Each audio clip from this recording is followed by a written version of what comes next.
And I remember flying into Iraq on my first mission and looking down and seeing AAA, like anti-aircraft artillery, shooting up at us. And so my first initial thought is, holy crap, they're shooting at me. And that's like a scary thing because they can actually hit me and then I can crash and, die and all the bad stuff, right? But it was immediately replaced with anger. Like, how dare you shoot at me, And I just remember that switch that was just flipped from The being switch is on, as we scared. say. The switch is on, right? Yeah, you go from being scared to just falling back on your training and doing everything that they've taught you from day one. And from that moment on, I wouldn't say I was like completely at peace, but I was definitely more comfortable. I felt confident that I could do the job. Battle Line Podcast. Just myself, Ian Scotto here. Yes, this has been a very busy month for Chris Peranto. He had a speaking engagement in St. Kitts, and then he flew back home. And right now, as I'm recording this, he has a speaking engagement in Ohio. And as you often know, at times his schedule gets pretty crazy. But do not go anywhere, because we have an excellent interview this week with Jack Stewart. And this guy's background is tremendous. Veteran fighter pilot, Naval Academy graduate, Top Gun graduate, combat veteran with Air Force Tactical Air Control and combat deployments as a member of JSOC. As he tells us, that was his last combat deployment.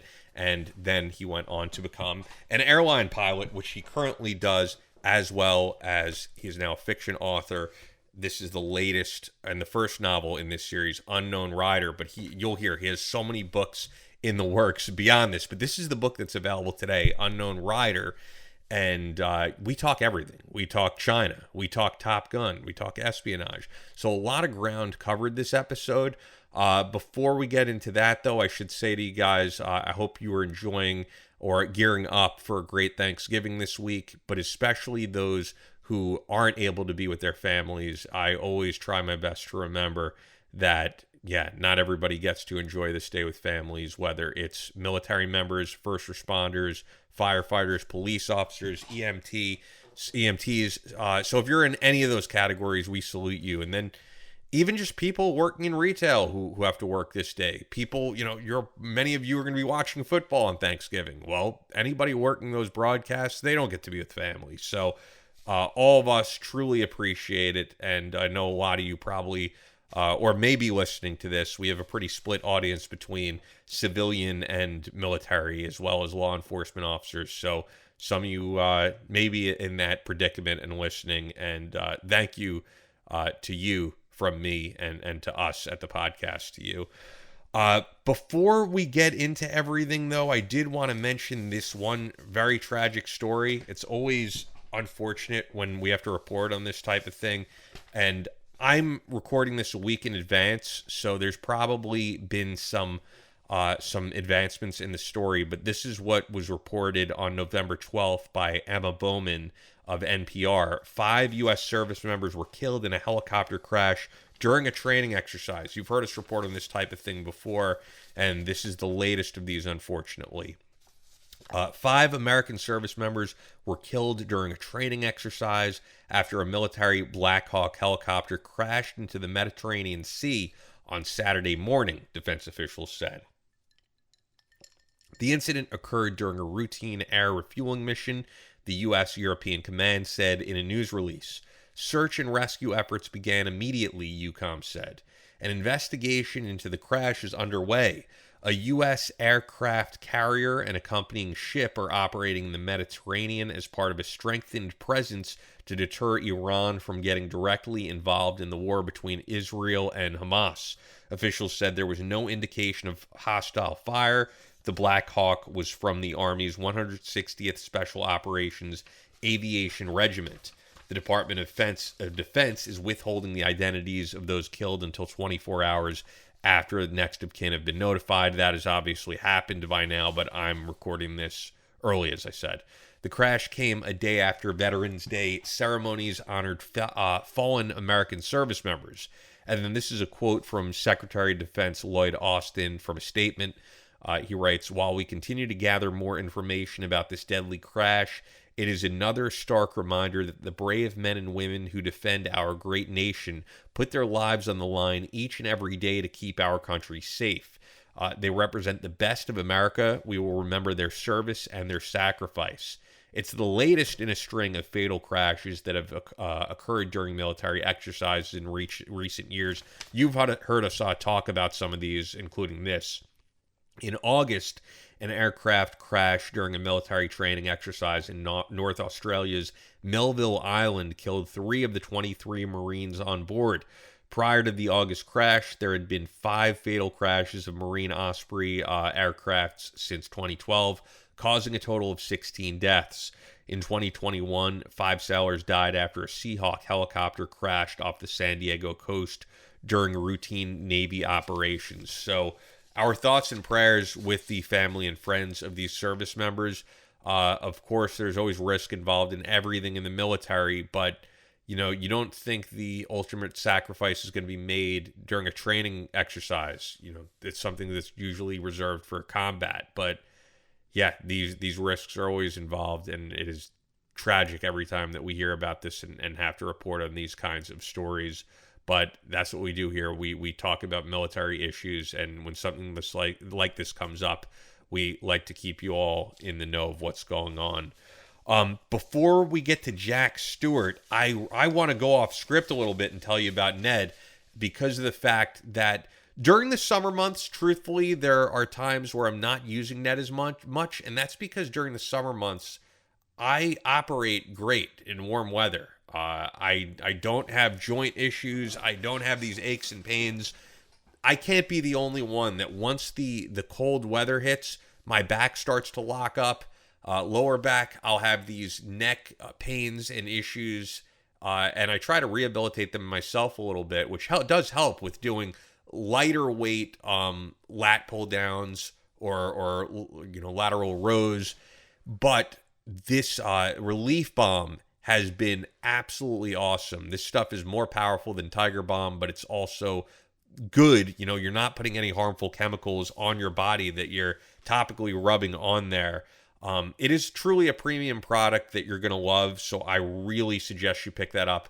And unlike Tiger Balm, it's not just got the menthol in there, it has the CBD, which has great healing properties. So check out the Relief Balm. I love it this time of year. If you're like me and you're experiencing these joint or muscle pains during the winter months especially, check it out. And then the CBD helps me with the exact same thing. When I take CBD every night before I go to sleep, I feel relieved. I get a great night's sleep. And I am in a lot less pain than I was just a few days ago, thanks to Ned. So you'll always get the best deal through us when you go to helloned.com/battleline or just enter the code battleline at checkout. Whether you want to check out their Mellow Magnesium, their Brain Blend, their just CBD Daily Blend, or that Relief Balm that you are going to love, check it out. helloned.com/battleline. helloned.com/battleline. Highly recommend that you check those guys out.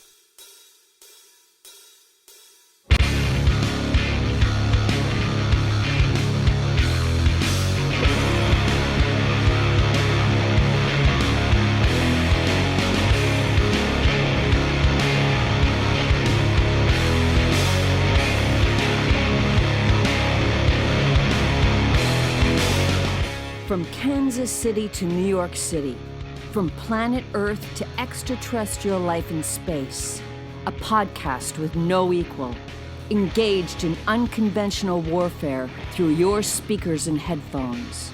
This is a show about embracing the suck, conquering your demons, and finding God in the face of adversity.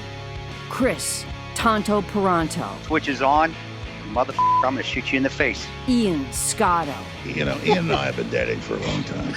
You are now tuned into the Battle Line Podcast.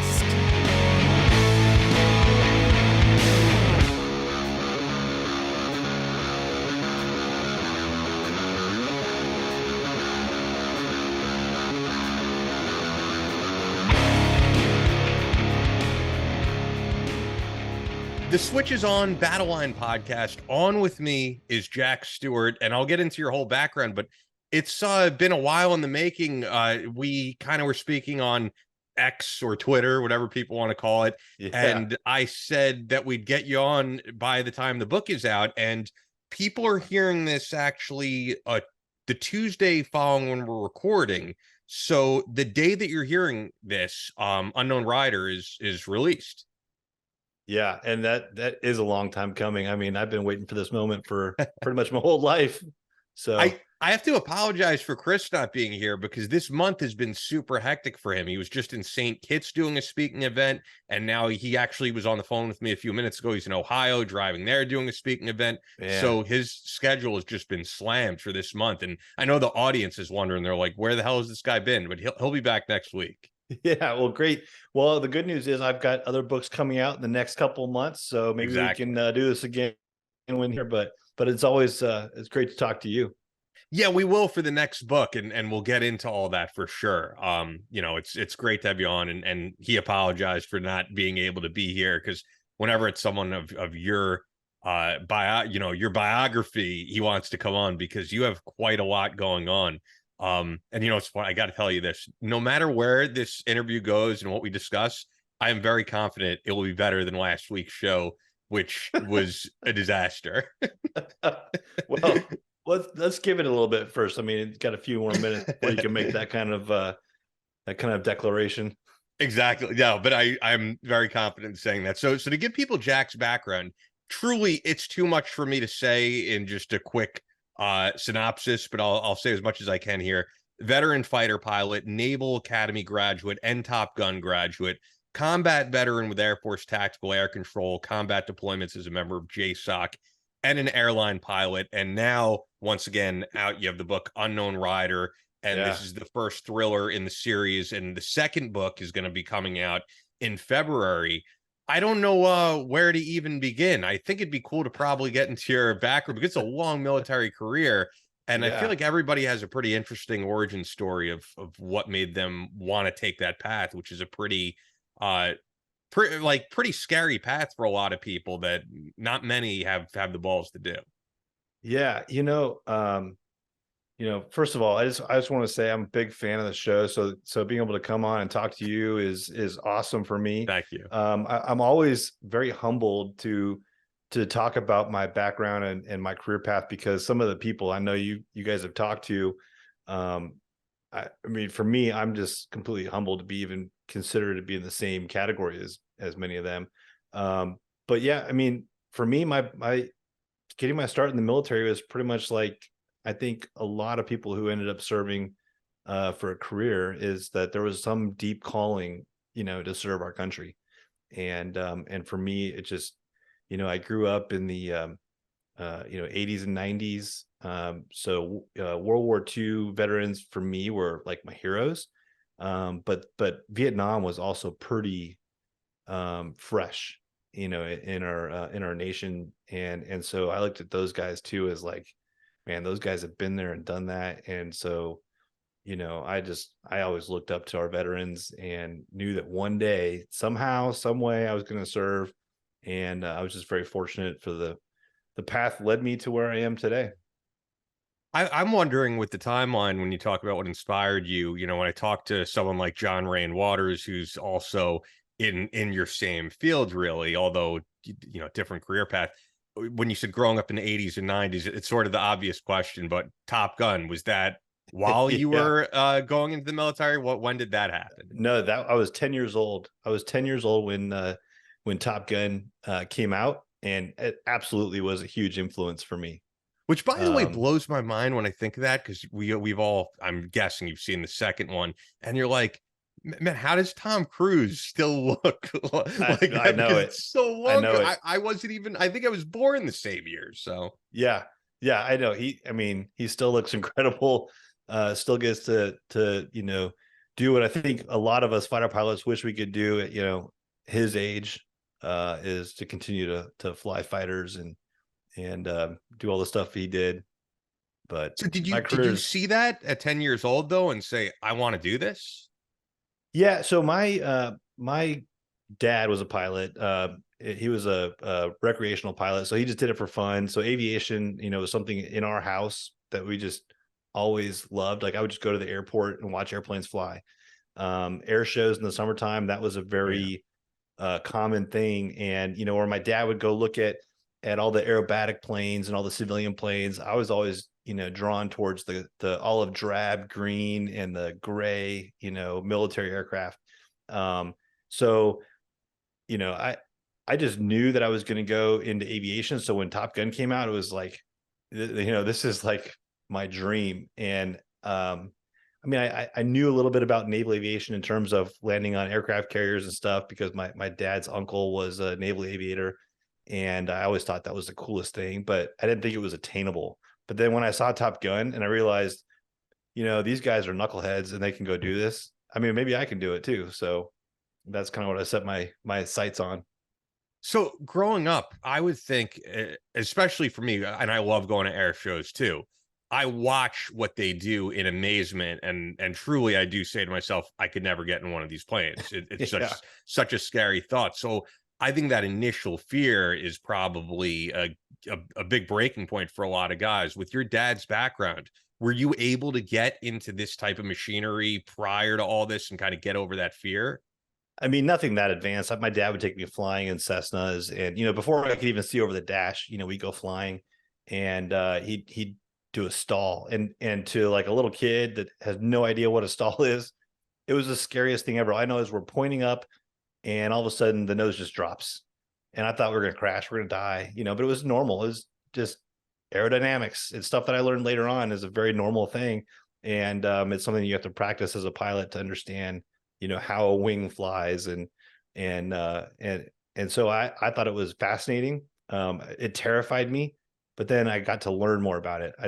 Anything that scared me, I wanted to learn more about, and that's really kind of how my love of books kind of came in, because I wanted to learn about everything I could, about aviation, about space, about exploration. I mean, you name it, I was just reading.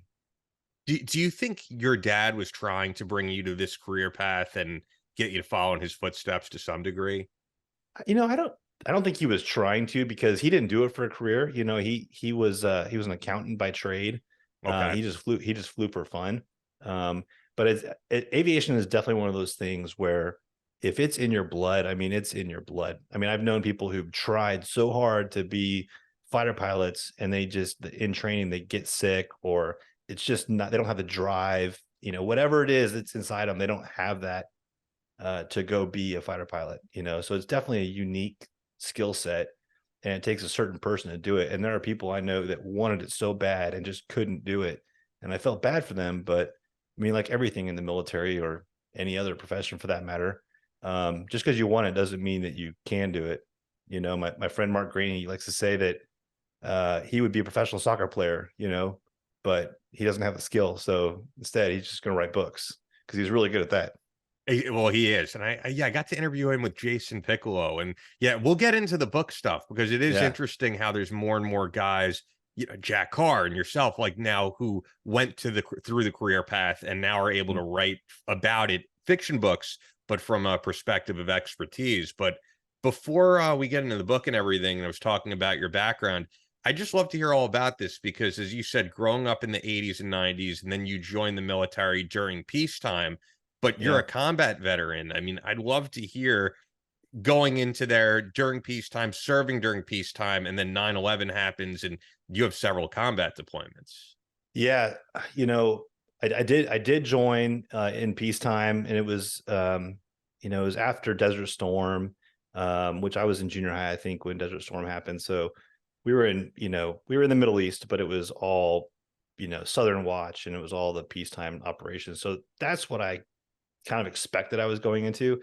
I went through the Naval Academy, graduated in 1999, started flight training, ended up, training in the Hornet. And on my first day, my first F-18 simulator was 9/11. And I remember walking into the simulator building, having heard on the radio about this plane crashing into the World Trade Center, thinking, man, weather must be terrible up there. I still have a hard time believing a plane would crash into the building. And I walked into the sim building and I saw the second plane hit. And I knew at that moment that we were going to war, and, we were at war for the rest of my career. And so it definitely put things into perspective, because you've trained your entire career up until that point for this moment. And so I knew every training mission I did from that moment on had meaning. When I trained in close air support, I knew that I was going to one day be flying over Afghanistan. I didn't know it was going to be Iraq, but I knew I was going to be doing something to support the guys on the ground that were kind of, hitting back against the enemy. I knew that was going to happen. So it definitely put things in perspective for me. As far as like my combat deployments go, I'm sure everyone kind of feels the same. The first one is definitely like eye-opening experience, and then it becomes more routine. I hate to say it, but it does. And then I got the unique experience too of having combat, from 30,000 feet and then getting to see it on the ground. And that was also another eye-opening experience for me. Made me really want to go back to the boat and kind of live, on an aircraft carrier again instead of a tent. But yeah, it was just a really, really unique experience, but I'm super proud that I was able to do. Yeah. I know a lot of people can't say that. So I'm very proud. Do you have any good combat related stories that you're comfortable telling? Because I'm sure with all the deployments you have, there's got to be some awesome stuff you've seen. And they vary from like the terrifying to the funny to, but for me, the one story that always sticks out in my mind is my very first combat mission, flying into Iraq. So after training in the F-18, I joined VF-87, and I was the first new guy that they had since 9/11, and so they were deployed on 9/11 on the Enterprise, and they were actually on their way home, and the boat turned around. So they were the first guys to drop bombs in Afghanistan. So I was the first new guy to join the squadron. So these are all very seasoned combat experience, guys that I'm flying with. And now we go on deployment on the Roosevelt, and this is during the shock and awe part of Iraqi freedom. So we're just starting, and we were in the Mediterranean, and we were flying through Turkey to get into Iraq from the north. So we were supporting all special operations forces, other governmental agencies that were on the ground doing stuff. We were the only support they had. So we were doing close air support for them. And I remember flying into Iraq on my first mission and looking down and seeing AAA, like anti-aircraft artillery, shooting up at us. And so my first initial thought is, holy crap, they're shooting at me. And that's like a scary thing because they can actually hit me and then I can crash and, die and all the bad stuff, right? But it was immediately replaced with anger. Like, how dare you shoot at me, And I just remember that switch that was just flipped from being the switch is scared. on, as you say. The switch is on, right? Yeah, you go from being scared to just falling back on your training and doing everything that they've taught you from day one. And from that moment on, I wouldn't say I was like completely at peace, but I was definitely more comfortable. I felt confident that I could do the job. Yeah. What do you think reflecting back on all that time? Because we've had so many guys on the show now with the way that the withdrawal happened in Afghanistan. And actually, I was talking about last week. I mean, the guy that we had on, Miles Lugosi, I think was completely disgusted with how things went down, understandably on that end. But yeah, I think a lot of guys come back and they're like, was this all worth it? What was the reason that we were there? Because at this point, Afghanistan is a mess. Right. My perspective has changed a little bit in the year, because I retired last year. I retired when Top Gun 2 came out, actually. Oh, wow. I had my ceremony the day it came out. So cool. Yeah, I mean, I thought it was a complete full circle, right? But in the years since, I've really reflected back on how our country injects itself into everything in the world, sometimes for good, sometimes not for good. And we like to kid ourselves and say that we're always for good. And I don't think that's always the case. Sometimes I think we make a situation worse by doing some of the things we do. So, for instance, in Iraq, I definitely believe that Saddam Hussein was a terrible human being. I definitely believe he was doing horrible things to his people and he needed to be removed. But the way we did it, I don't know if that was the best way. I mean, there could have been a better way. And I always ask myself, is there a reason we chose to do it that way? So when you fast forward now, you're looking at Afghanistan and you're looking at the withdrawal. Why did we accelerate the timeline? Why did we, why did we not, well, first of all, why did we negotiate with the Taliban? Number one. Number two, why did we trust them? And then, why did we choose to leave the way we did? I seem to think that there's a reason for it, and it's not always in the best interest of the people who were there to help or the people we're sending to help. So I don't think the military benefits from it, and I don't necessarily think the people there benefit from it. So yeah, I can see why a lot of veterans were really disgusted with what happened in Afghanistan. I can see why a lot of people were frustrated with us being in Iraq. I mean, why are we fighting two wars? What was the reason? And I don't know, but I do know that when we were there and stopping the Taliban from what they were doing in Afghanistan, that was a good thing.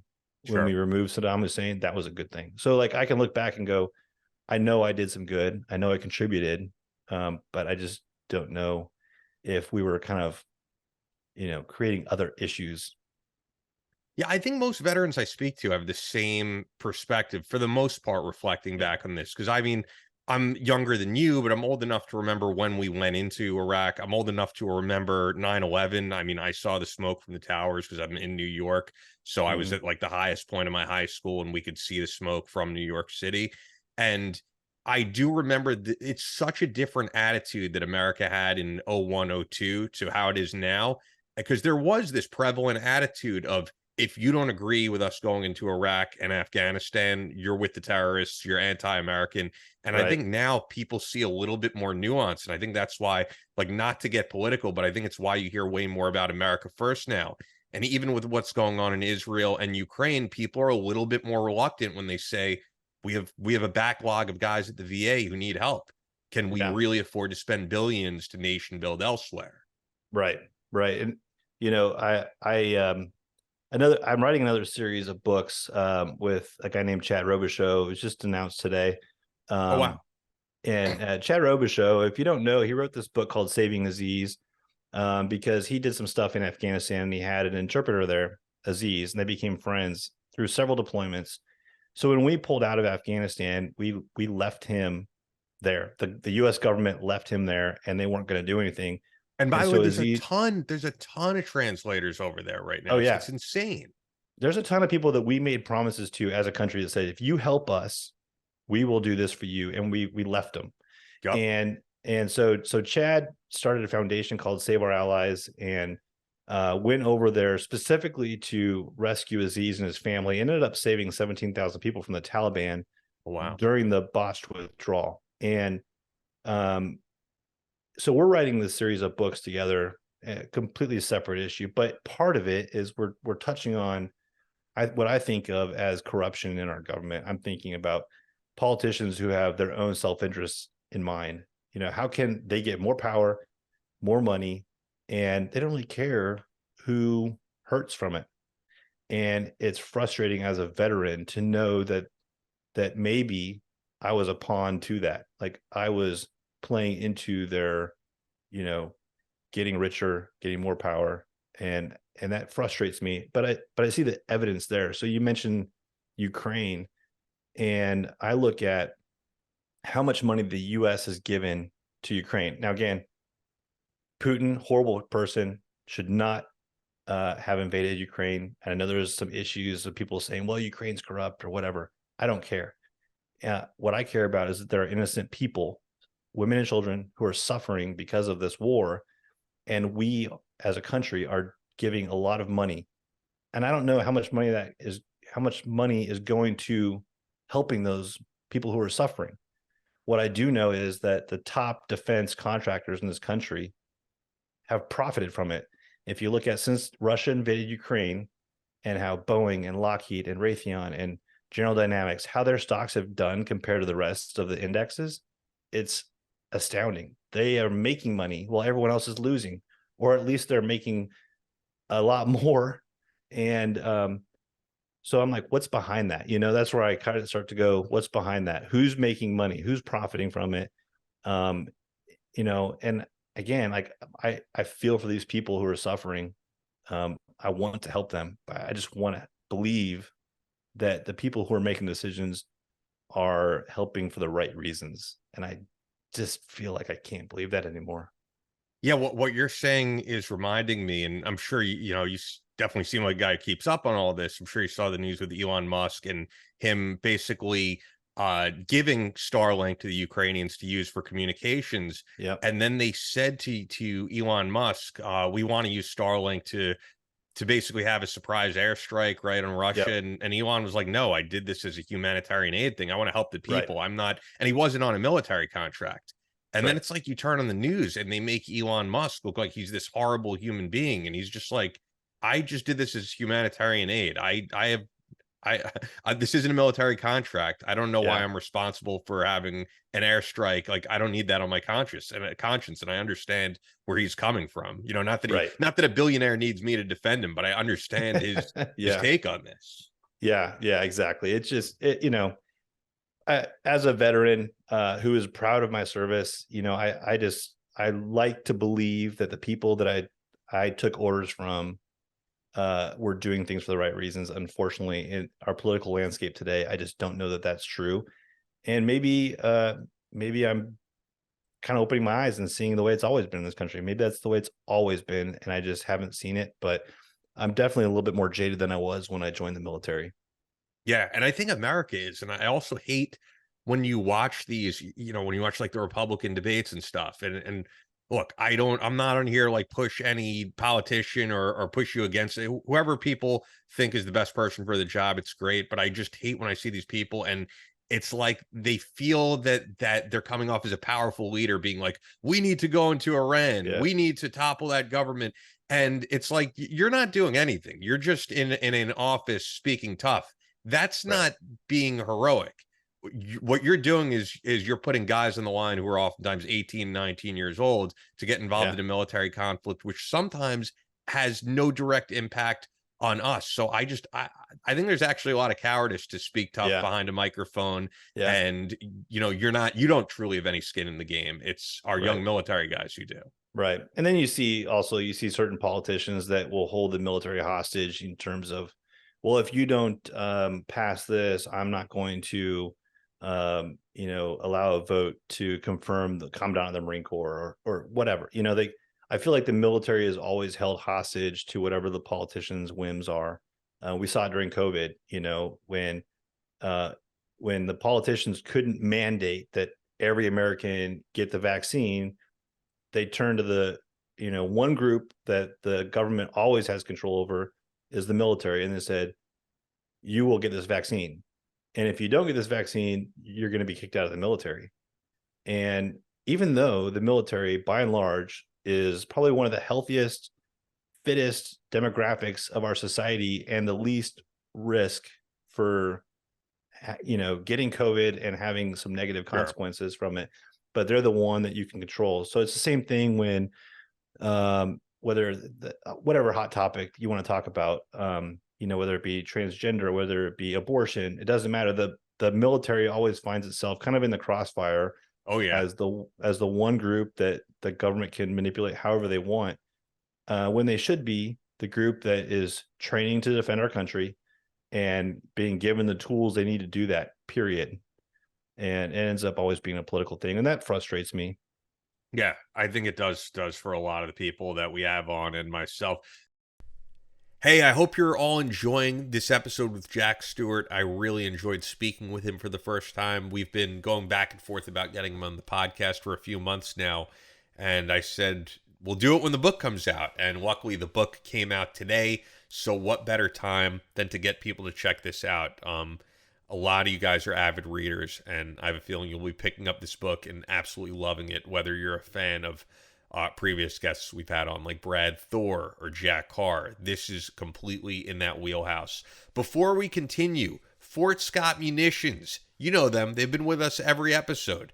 They're a manufacturer of multi-federal patented solid copper and brass CNC spun ammunition that is designed to tumble upon impact in soft tissue, leaving devastating wound channels for faster bleed out and quicker incapacitation. This ammunition was originally developed to innovate and improve on the standard of military-grade ammunition design.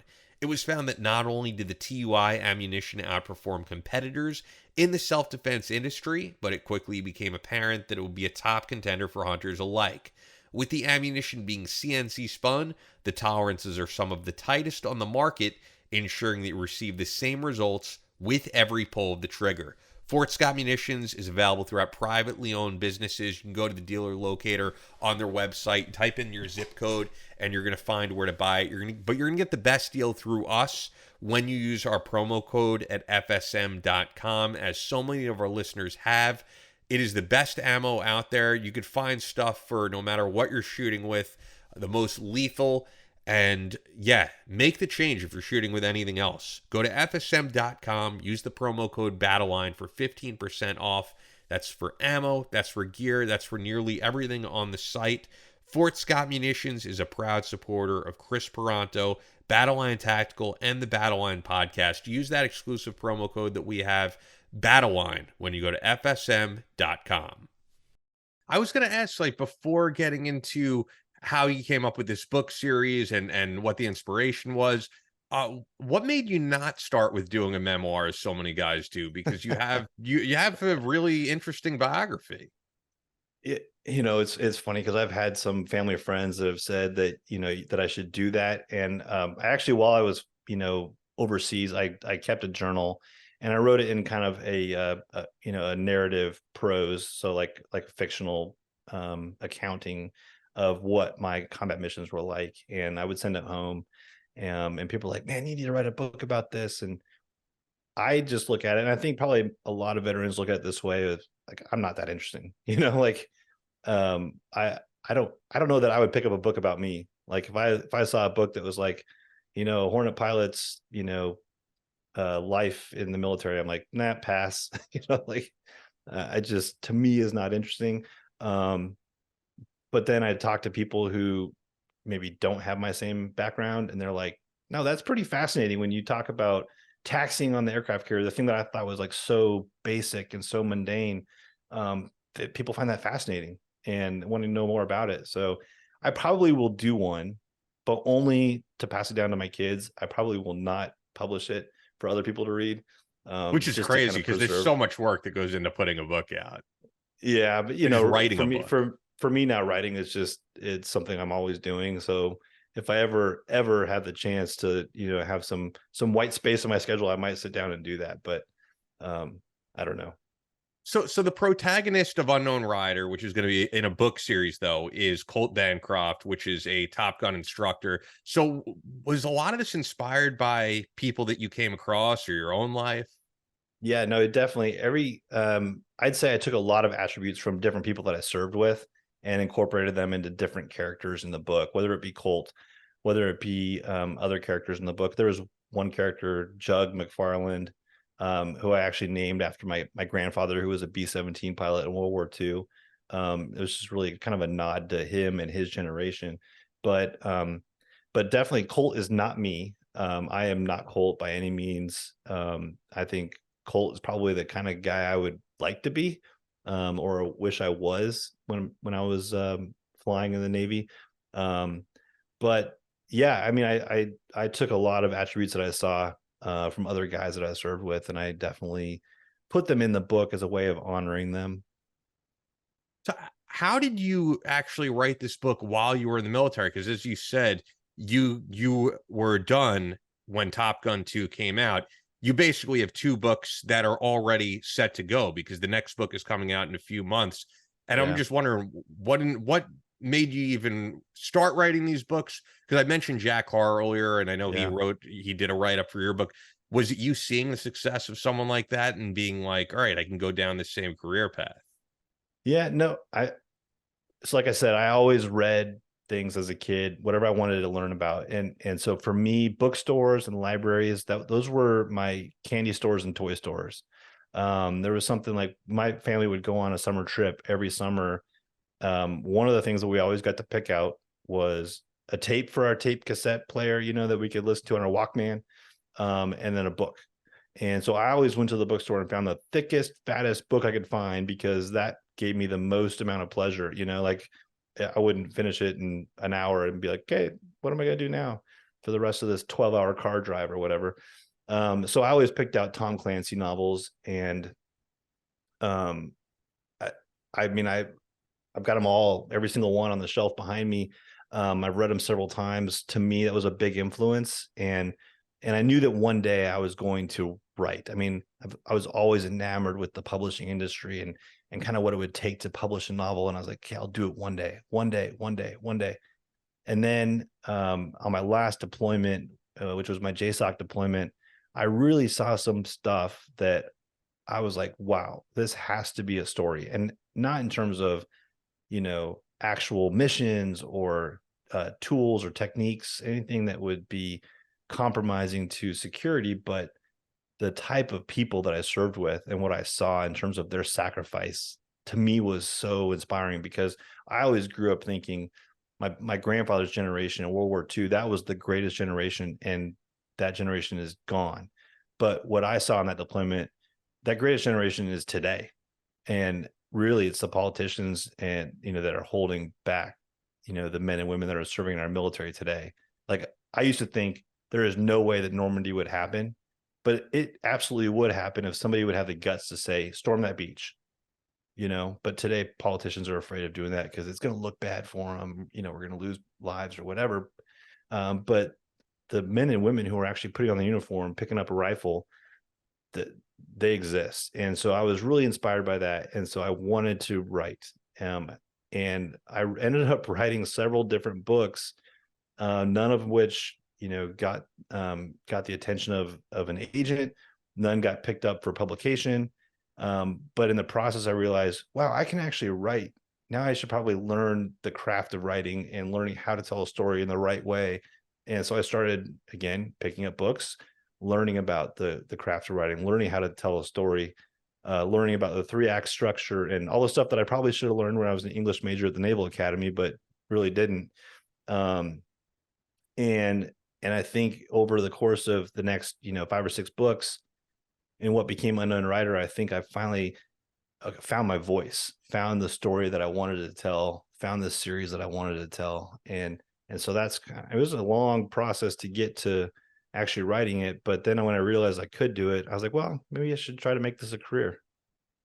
How do you find the time, though, to write what was several books, not just one book, Yeah. while you were serving? Because a lot of the times I've spoken to people who served who feel that they have a book in them and they don't even know where to begin. They don't know how to find the time.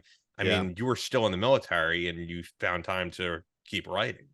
Well, the last 11 years in the military I was a reservist. And so my civilian job, I'm an airline pilot. And so when you're an airline pilot, you spend a lot of nights in hotels, and you can either turn on the TV in your room and just get stupider, or you can do something productive. And so for me, I would always go for runs, think about stories in my mind, and then I'd go sit down and start writing. And so now pretty much any overnight that I'm on, you can find me in the bar with a beer in front of me and my laptop and just hacking away.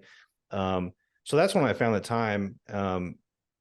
Now I have to make a little bit more time because I have deadlines to meet. But back before I had a book deal, it was, just more entertaining me. I would much rather open up my laptop, continue a story than turn on the TV and follow what somebody else wrote, Yeah. And I would imagine the fact that you have 2 books that are going to be released now, someone must really believe in this. I mean, did you get in touch with these guys like Jack Carr and say like, hey, I need your help. I want to be doing what you're doing?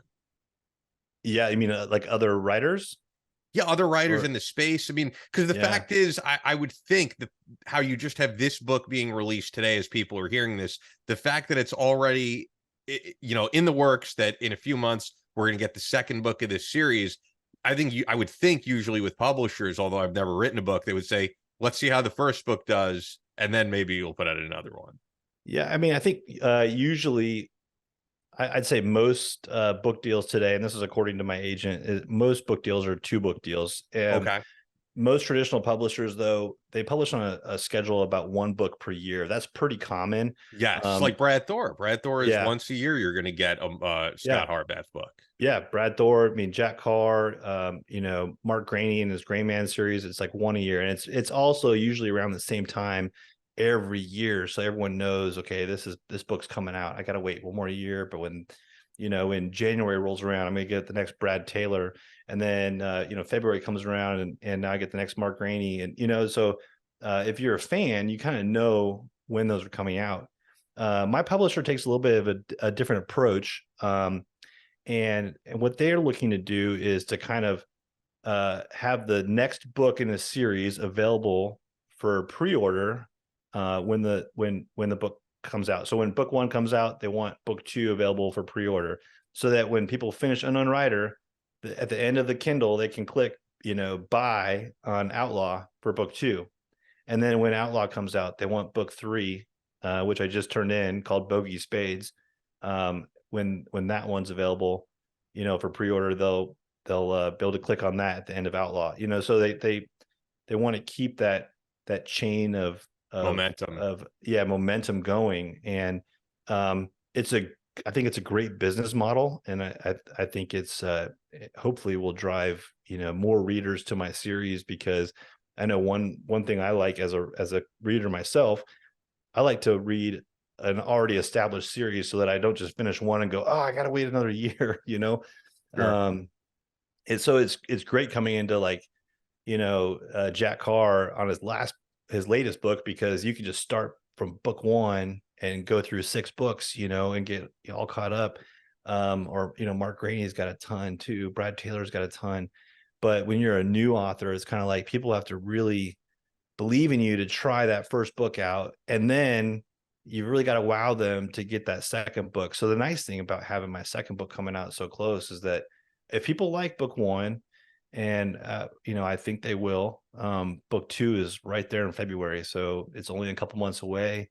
They don't have to wait a whole year. They don't forget about me.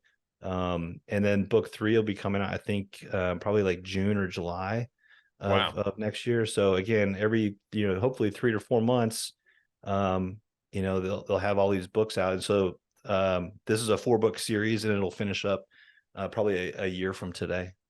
Okay, so then your ultimate goal, I guess, would be to move on to another series from there. So I was actually going to ask if you feel like you're going to get tired of Colt Bancroft, but it sounds like by the time you're done with this series, you'll be on to something else. I don't think I will get tired of him. I do have another series, like I mentioned, that's going to be published with Tyndale.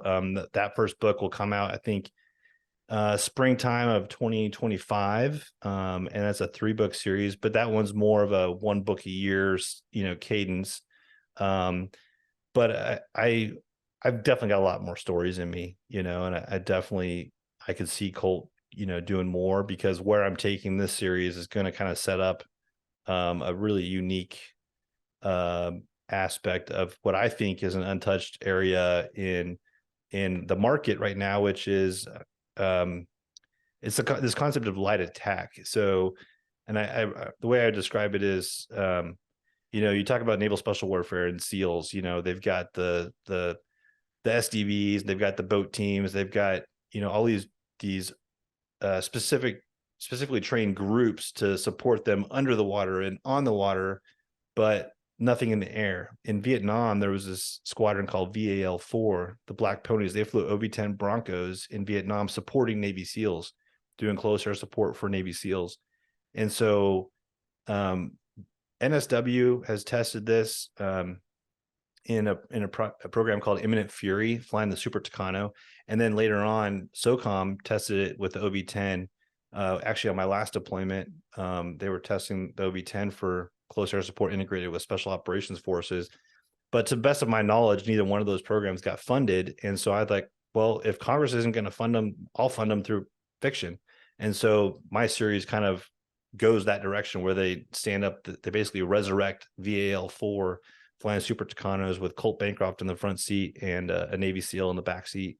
And so there's a whole host of missions and stories that can be told, with that would be completely unique to anything else. And I think I bring the aviation, element plus my special operations experience, in kind of combine the two worlds together. And I think that's pretty cool. So I could see more books going after book 4. Yeah, the other interesting thing about the other unique thing about Unknown Rider, I would say, is that many of these books that we're reading take place in Afghanistan, in Iraq, because of all the combat that we're seeing, but oftentimes also just everywhere. Like the last the last Brad Thor book is dealing with Ukraine. This takes place in California. Yeah. Yeah. And that was one of the things that kind of blew me away during my military career. No matter where I went, whether it was Key West or Fallon, Nevada, or San Diego, California, it didn't matter. There was always this feeling of being watched by a foreign intelligence. And it could have been China, it could have been Russia, it could have been, you name it. In my book, I picked China. And, I would challenge anybody who's listening to go to the New York Times website and in the search bar, type in Chinese espionage. And almost every single day, the New York Times would publish an article talking about how the Ministry of State Security is involved in academia, some professor at some university doing something, involved in industry, where they're stealing secrets for, you name it. I mean, it could be a weapon, it could be a technology for energy, in government. I mean, Yeah, we had that you name Chinese it. spy sleeping with what was Congressman Eric Swalwell? Is that Yeah. I mean, and it's not just the United States, it's everywhere. When I was in Afghanistan, I ran into Chinese troops in Afghanistan. I was in Africa with JSOC and saw what China was doing, building a base in Djibouti right across from the American base. And it was big enough for, I think, like one Chinese aircraft carrier. They could land like several transport aircraft with several regiments of troops. I mean, it was some outrageously sized base, but they are everywhere around the continent. I mean, around the world. And they are challenging our dominance, around the world. And but they're doing it at home too. And I think, I would always think before I threw anything away in the trash in my hotel room, okay, who does the maid work for? So nothing even remotely classified or related to the military was going to go in the trash. Even if I was on a military base, I treat it that way, because they're so prevalent in their espionage gathering activities. So when I set out to write this book, I wanted it to be domestic. I wanted it to be something that anybody, regardless of their background, whether they're come from a military background or a civilian, that they could find it thrilling, right? They could see something happening in the book and go, man, that could actually happen in real life. And I really think that most of the stuff I write about could. You speaking about the Chinese spying stuff reminds me of the recent event, of course, that I'd love to hear your take on the Chinese weather balloon Yeah. being flown over the Midwest. What was your take on that? Yeah, that's a really, really good question. There's people that obviously have way more knowledge about it than I do and could make a better decision. I would not have allowed that to happen. Knowing what I know as a civilian, which is that it was just gathering intelligence, I would not have allowed that to happen. Now, my second book, Outlaw, I talk a lot about synthetic bioweapons. And to do the research for that, I talked to a professor that at Columbia who used to teach at West Point. He worked on the I think it was the Countering Terrorism Center at West Point, and he wrote articles on synthetic bioweapons and the type of science that goes into creating these things. And one of the things that he said that really kind of terrorized me is that it's possible to create a weapon, where you can have an on and off switch. So you could spray an entire continent with something that we would never even know we were exposed to it until some environmental factor just flips a switch. And now that can cause a mutation in our body to do something, right? So think about the shingles.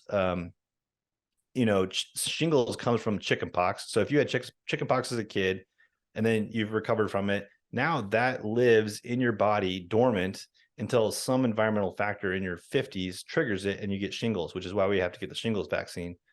So what he's saying is, like, if I wanted to make half the population sterile, we could easily do that, just infect everybody. And then at some point you flip a switch by exposing them to something that's completely innocuous. And now all of a sudden they're sterile and they can't have kids. So my fear when I hear that and then see this weather balloon, spy balloon, whatever, flying over the the country is, what are they doing? Are they spraying something? Is there an EMP on board where if they detonated that at that altitude, it would be totally devastating to our infrastructure? Is that why we didn't shoot it down before, until it got off the coast? I don't know. But as a writer, I'm thinking about these things and they terrify me. And I think the science supports that those are real fears.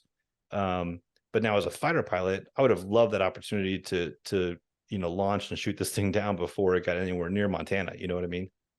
I mean, and that would be a thrill for you. Oh yeah, absolutely. Absolutely.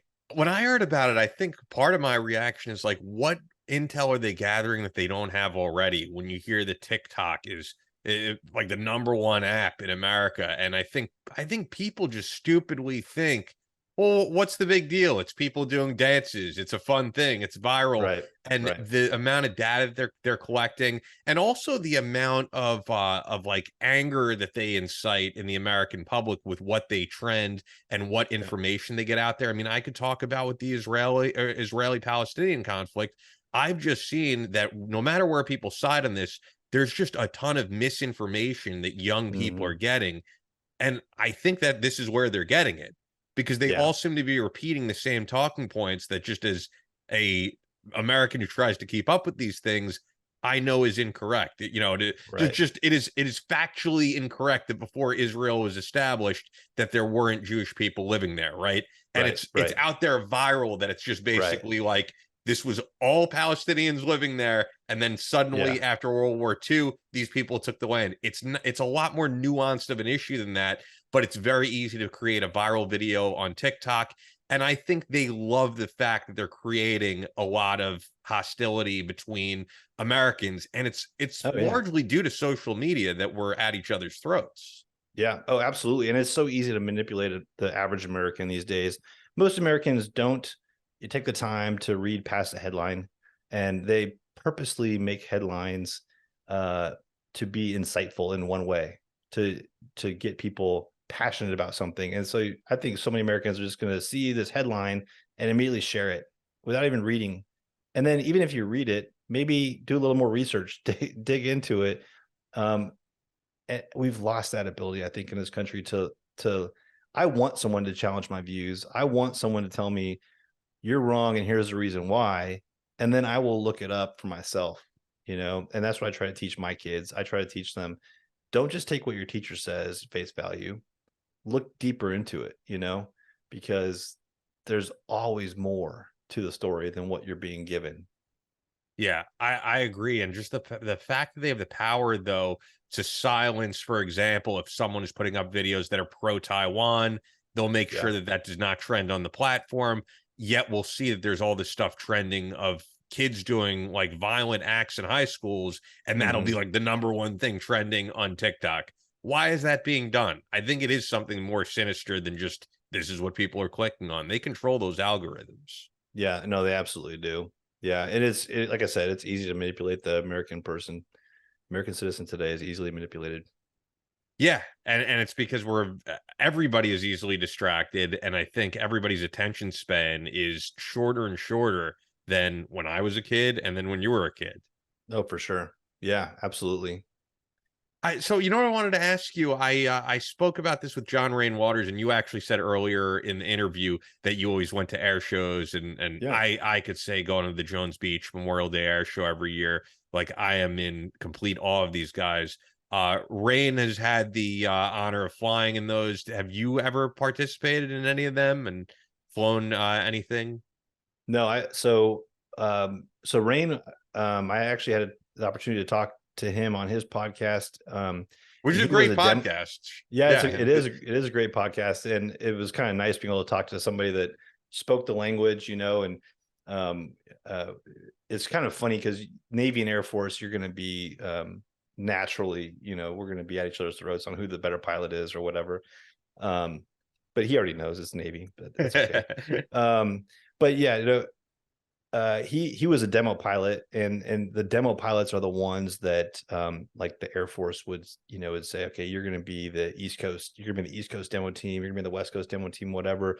The Navy has the same thing, and for at least the Navy, those demo pilots are instructors at the training squadrons for those platforms. So for the F-18 demo pilot, it would be an instructor at VFA 106 on the East Coast, where I learned how to fly the F-18. And I think I don't know if they have an F-35 demo team for the Navy now or not, but that would be, VFA 125 out in Lemoore. And so they're the ones that always do the air shows, aside from the Blue Angels, which obviously is the Navy's demo Yes. team for everything, right? Like everyone knows the Blue Angels.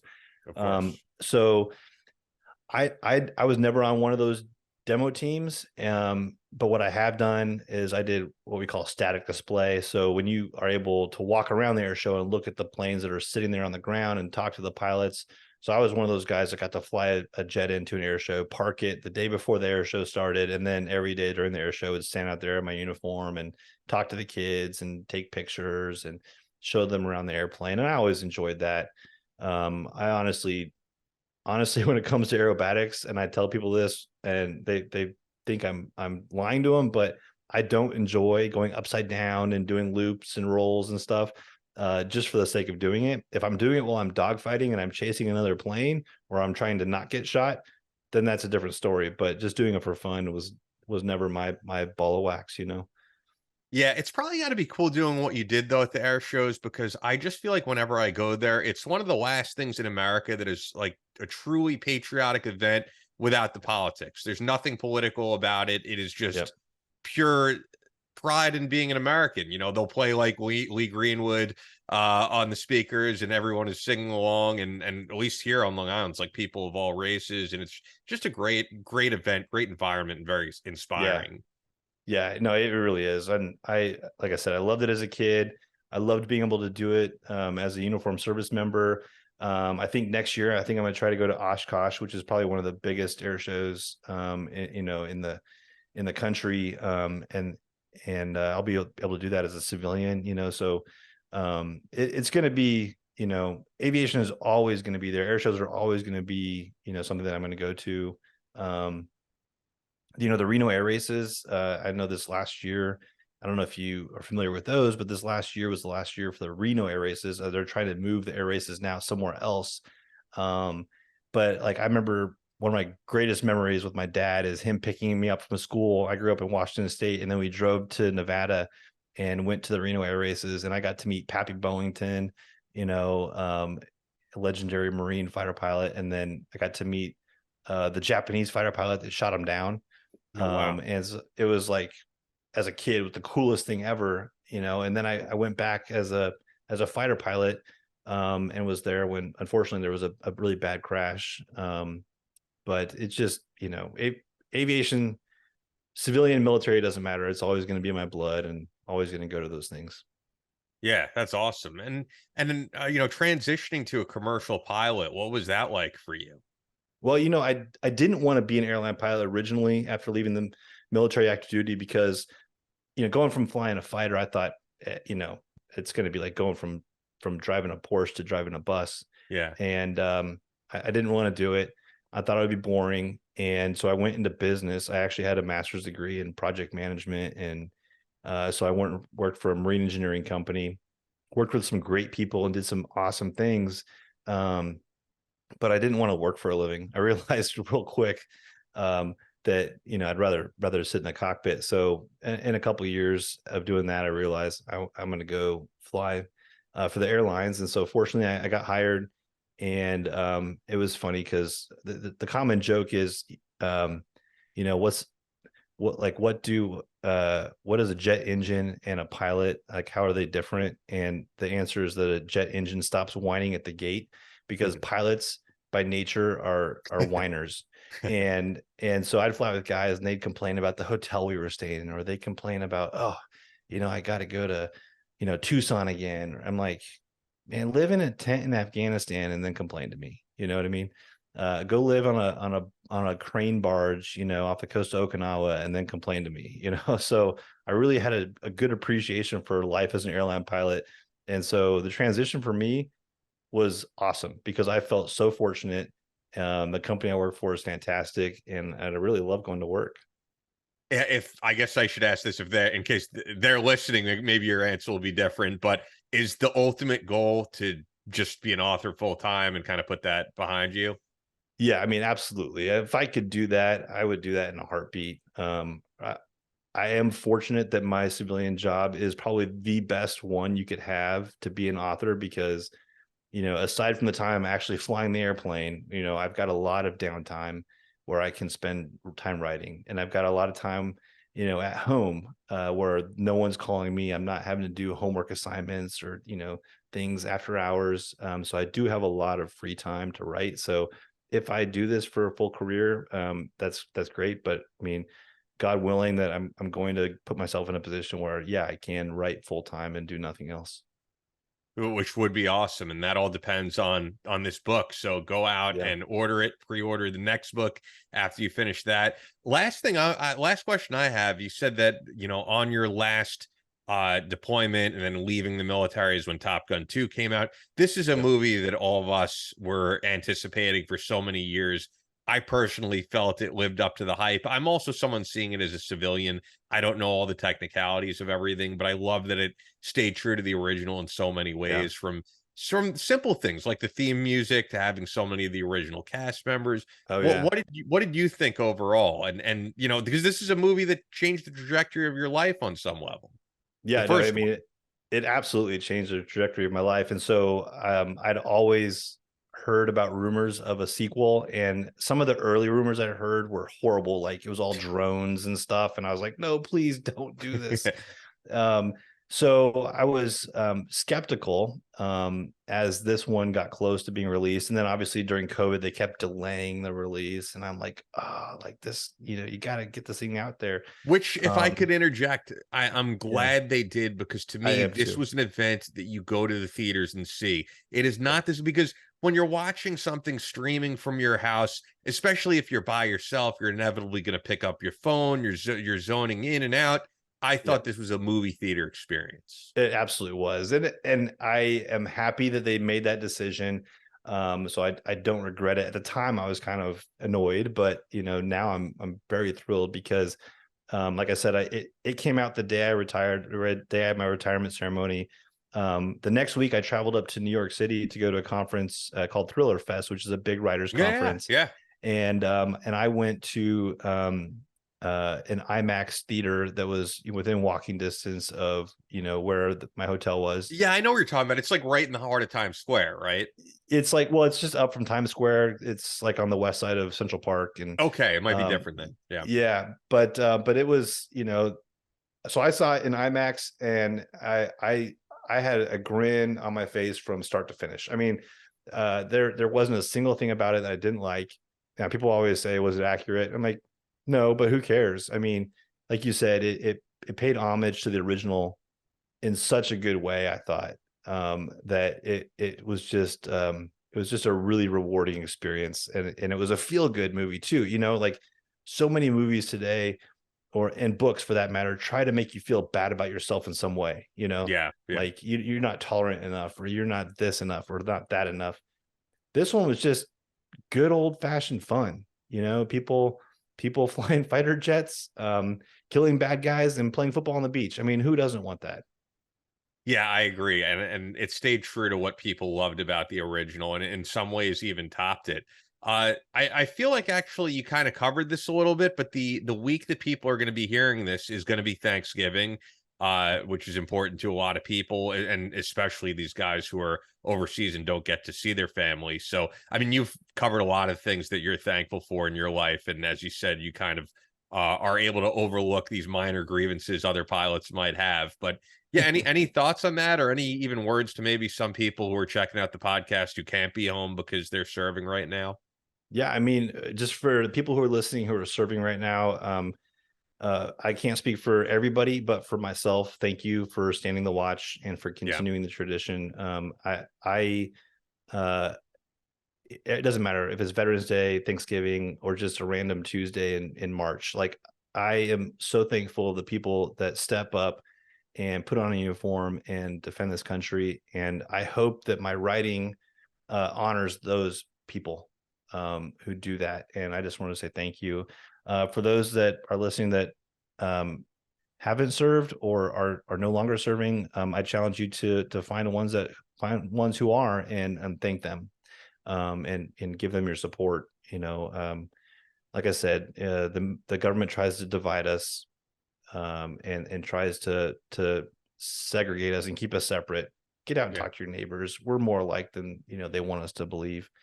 And be kind to one another. Yeah, I echo all of that. So pick up Unknown Rider. Did I just drop my mic here? I think I did. Let's see if I can get that back up. Yeah. So this thing is a pain in the neck. I need to get a new mic stand, I think, because I always have issues with this. I think whatever. We're at the end of the episode. Yeah, we're good now. But there we go. And there we go. And dropped again. Good times. I'll hopefully fix this later. But anyway, it's good that it happened right now at the very end of the episode, because I'm just like, this is a pain in the ass. But yeah, Harold, maybe actually keep this in here because it's ridiculous. It's stupid. But our video editor. Pick up Unknown Rider. It's out today. I think you guys are really going to love this book. And even though there are so many thrillers that we spoke about, this brings something new to the table. And I think that there aren't enough guys with the experience of you. Like, there's guys like Brad Thor out there who could speak to people like you and make sure I'm getting all the terminology right. You don't have to worry about that. You lived this life. So when you put out a book like this, you're getting the authentic, real deal. And yeah, I think people are going to dig this, and people are going to want to see where it goes from here. Yeah, I really appreciate that. And, thanks for the plug. As long as people enjoy reading them, I'm going to write them. I can guarantee that. Yeah. So we'll have you back in February for book 2, Outlaw, and Chris will be on for that, because I know it'll be cool to have both you guys on, and he'll definitely ask some stuff that I didn't get a chance to. Yeah. But jackstewartbooks.com, at Jack Stewart Book, singular on X, and then at Jack Stewart Books, plural, on Instagram. But it's been an honor. This has been a great hour speaking with you, and I really appreciate you taking the time to do this. Likewise. Thanks for having me on. I really appreciate it. That's all for this episode of Battleline Podcast. But we're always posting new content on social media. Follow us on Instagram at Battleline Podcast and on Twitter at Battleline Pod. That's an order. Be sure to subscribe so you don't miss any new episodes up every Tuesday. Leave us a review on Apple Podcasts or your podcast platform of choice. Believe in yourself. Face all challenges head on. And as always, never quit.